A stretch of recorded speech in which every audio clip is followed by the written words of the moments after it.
protestas ciudadanas que cuestionan tu legitimidad como presidenta. Una impopularidad que roza el 80% en los sondeos. Cuestionamientos internacionales a tus Fuerzas Armadas y a la policía. E incluso críticas de otros mandatarios. ¿Qué se te ocurre hacer a ti para mejorar toda esta situación?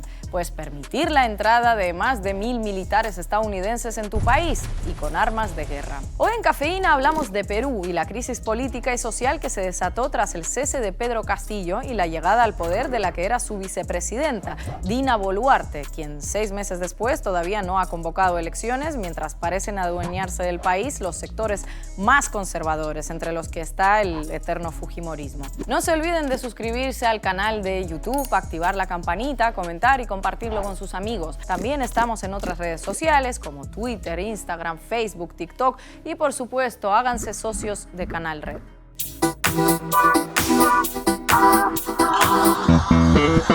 El gobierno de Dina Boluarte autorizó recientemente la entrada a Perú de más de 1000 soldados de Estados Unidos para participar en un ejercicio militar y para entrenar a soldados y policías peruanos durante 6 meses.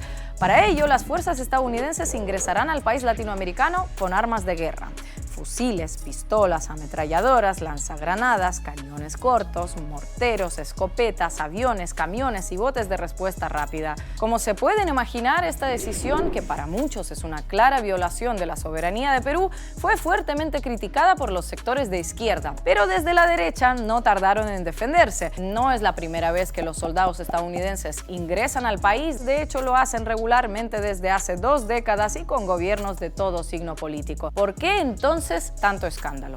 No es lo mismo que entren tropas estadounidenses en un contexto de dictadura donde estamos viendo que ha habido por lo menos 2 masacres, tanto en Ayacucho como en Juliaca, donde hablamos de más de 60 muertos por la represión precisamente de las Fuerzas Armadas y la Policía Nacional. No es lo mismo que entren en este contexto a que lo hubieran hecho antes en gobiernos que no estaban enfrentando, por un lado, este contexto de protesta social válida y legítima y por otro lado, el tipo de respuesta que está ejerciendo el Estado en contubernio con las fuerzas del orden. Y a esto añadiría que se está preparando, digamos, una gran protesta, que es el contexto en el que estamos hoy. De cara a julio, en diferentes fechas, se está convocando a lo que se llama la tercera toma de Lima, la capital, porque hay una verdad que no se puede cuestionar. Cuando en el Perú no se protesta o no se demanda en Lima, muchas veces no se le escucha. Perú vive fuertes movilizaciones desde hace 6 meses, cuando Pedro Castillo fue detenido y cesado del cargo tras emitir un decreto que disolvía el Congreso. Grupos opositores y autoridades judiciales calificaron la medida de Castillo de autogolpe e incluso golpe de Estado, y esta idea fue repetida a modo de mantra por las élites y medios de comunicación. Sin embargo, muchos vieron en todo ello la mano del Congreso, de mayoría conservadora, y que llevaba intentando destituir al presidente desde prácticamente el primer día que asumió su mandato. Dentro de ese bloque conservador se encuentra Fuerza Popular, el partido de ultraderecha liderado por Keiko Fujimori, la hija del exmandatario Alberto Fujimori, que gobernó Perú en la década de los 90 y actualmente está en prisión por crímenes contra los derechos humanos. A Keiko no le salieron bien las cosas hace 2 años cuando perdió las elecciones presidenciales frente a Pedro Castillo. Una derrota en las urnas que le costó mucho reconocer, pero que ahora ha conseguido de alguna manera revertir, aprovechando la gran influencia que todavía tiene el fujimorismo sobre los poderes del país. ¿A qué precio? Las protestas desatadas tras la destitución de Castillo, que pedían la renuncia de Boluarte, la convocatoria de elecciones y una asamblea constituyente, dejaron solo durante el primer mes de movilizaciones más de 60 muertos, la mayoría a causa de la brutal represión policial. De hecho, muchas de las imágenes ni siquiera podemos mostrarlas en pantalla porque muy probablemente las redes nos censurarían. Pero sobre la fuerte represión que se ejerció contra los manifestantes no hay dudas. La Comisión Interamericana de Derechos Humanos, Amnistía Internacional, Human Rights Watch, todos los organismos de derechos humanos coinciden. Los militares y la policía de Perú hicieron un uso desproporcionado, indiscriminado y letal de la fuerza. Consideran que algunas de las muertes fueron ejecuciones extrajudiciales y hablan incluso de que todo se debió a una respuesta estatal deliberada y coordinada. También recuerdan que a pesar de que las autoridades intentaron presentar a los fallecidos como terroristas o delincuentes, eran solo eso, manifestantes, observadores y transeúntes, y que además pertenecían a entornos pobres, indígenas y campesinos. Vamos, el racismo operando de forma salvaje a través de sus fuerzas de supuesta seguridad. Es una estrategia que ha utilizado los gobernantes en el Perú muchísimo. A todo aquel que piensa un poquito distinto se le llama terrorista. ¿Cómo? Se le dice terruco. Y esa es una estrategia profundamente racista, porque terruco nunca va a ser un blanco por más de izquierdas que sea. El terruco es siempre un estereotipo muy específico, y esto lo hemos visto en el conflicto armado interno en adelante. Fue la gran estrategia de Alberto Fujimori para justificar también todas las violaciones a los derechos humanos a alguien que viene de fuera, que viene de provincias, que tiene una lengua originaria distinta o un acento distinto al castellano más estándar, si queremos, limeño. Sea lo que sea eso, que piense de determinada manera, que lea determinados libros. Y todo esto, como digo, la gran piedra angular es el racismo nuevamente, porque algunos peruanos y peruanas parecen tener derecho a hacer política, incluso para criticar o para defender el modelo, pero otros no tenemos ese derecho. Las protestas, la represión policial contra los manifestantes y esa entrada de militares estadounidenses no son lo único que preocupa ahora mismo sobre el estado de la democracia peruana, si es que queda algo. Ese Congreso que consiguió sacar a Castillo de la presidencia, donde el fujimorismo manda,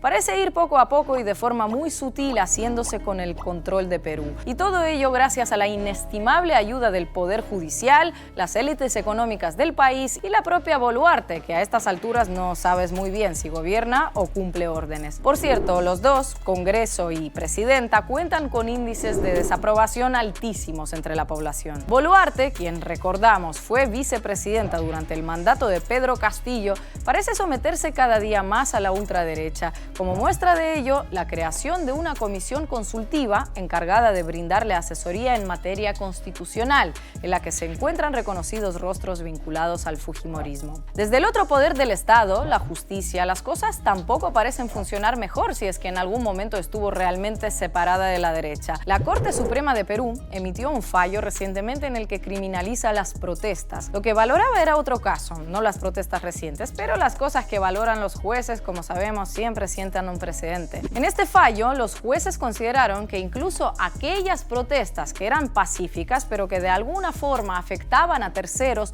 no tenían cobertura constitucional y deberían ser sancionadas penalmente. ¿Alguien puede dar un ejemplo de protesta que no afecte a terceros? Porque si solo 10 personas protestan en una plaza, siempre habrá quien pueda decir que afecta, no sé, a su negocio, sus movimientos, lo que sea. Y solo nos falta el denominado cuarto poder, los medios. Para ya tenerlo todo bajo control, el Congreso de Perú está planeando elevar las penas por difamación y calumnia que se hagan a través de los medios de comunicación. Las asociaciones de prensa piden que se retire el proyecto por lo que puede suponer para el ejercicio periodístico. Y todo ello cuando Reporteros Sin Fronteras advierte de que predomina en Lima una línea editorial que apoya, ojo, a la coalición autoritaria que gobierna desde diciembre de 2022. Todas estas iniciativas forman parte de esa intención de restaurar el régimen fujimorista, porque Fujimori lo sacamos, pero no sacamos al fujimorismo, que es una arquitectura del régimen del 93 sobre la cual se ha erigido esta nueva dictadura en coalición con una serie de poderes y que quieren recrudecer eso para garantizar nunca irse. Porque lo que está de fondo, lo que está en debate sigue siendo el modelo. Mientras un pueblo clama democracia, y esa democracia significa también poner en cuestión el modelo que está impuesto en esa Constitución del 93, del otro lado están forzando mantener el mismo modelo, aunque sea a sangre y a fuego. Y con todo esto pensarán, ¿y nadie dice nada? Con lo que le gusta a esa comunidad internacional presumir de democracia y derechos humanos. Lo cierto es que para la magnitud de lo que les contamos en este vídeo, las críticas son más bien escasas. Aunque en Latinoamérica hay 2 países en los que sus mandatarios no han dudado en cuestionar lo que está pasando en Perú. ¿Por qué tenemos que seguir manteniendo violaciones del sistema interamericano a pesar de que nuestros gobiernos firmaron en el pasado el tratado? ¿Por qué tienen que haber golpes parlamentarios y violentos? ¿Por qué presidentes elegidos popularmente hoy están presos cuando deberían estar en esta mesa? En Perú marchan como nazis contra su propio pueblo, rompiendo la Convención Americana de Derechos Humanos. Fue un golpe del conservadurismo del Perú. Son las élites, las oligarquías que están acostumbrados a saquear, a robar a sus anchas y que no les importan los pueblos. Utilizan a los gobiernos como instrumentos para facilitar el saqueo, el robo. Y cuando un agente del pueblo llega por decisión del mismo pueblo al gobierno, le hacen la vida imposible. Por este tipo de declaraciones, tanto Gustavo Petro como López Obrador fueron declarados persona non grata en Perú. Pero en el caso del presidente mexicano, quien cuando estalló todo dio asilo a la esposa de Castillo y sus 2 hijos menores, hubo consecuencias, digamos, mayores. ¿Quién lo diría de Dina Boluarte, que siempre dice querer diálogo? Hoy sabemos que el gobierno de Perú contrató a una agencia estadounidense, Patriot Strategies, para contrarrestar las críticas que López Obrador hace a Boluarte y ya de paso golpear su imagen en Washington. ¿Cómo se consigue eso? Pues iniciando una campaña hostil contra el mandatario mexicano, diciendo que es autoritario, que está rodeado de militares, que está asociado al crimen organizado y que no cree en la democracia. Supongo que la campaña será muy bien recibida entre los republicanos estadounidenses, que tienen ese mismo discurso desde hace ya mucho tiempo. La posición pública de Lula ha sido más discreta que la de Petro o López Obrador, pero su país ha anunciado una medida tan lógica como valiente: suspender la venta de armas a Perú por las graves denuncias de asesinatos en las protestas y por las violaciones que se están dando a los derechos humanos. Porque lo que está sucediendo en Perú es realmente escandaloso para tanto silencio internacional. Hablamos de muertes en protestas calificadas como ejecuciones extrajudiciales, de un pueblo en la calle que solo pide votar y de una alianza entre el gobierno, el Congreso y el resto de poderes del país que hace y deshace sin apenas sufrir consecuencias. Y luego está Estados Unidos, que se pasa el día criticando la democracia en otros países e imponiendo sanciones en nombre de los derechos humanos, pero que luego, como en el caso de Perú, decide enviar más de 1000 militares a ese país, en lo que parece una muestra de apoyo a Dina Boluarte y una legitimación del trabajo de sus fuerzas de seguridad, las mismas que asesinan gente. Quizá todo esto es porque lo único que le importa a Estados Unidos es que un país, como en este caso Perú, siga sus dictados incluso cuando eso supone perder tu soberanía.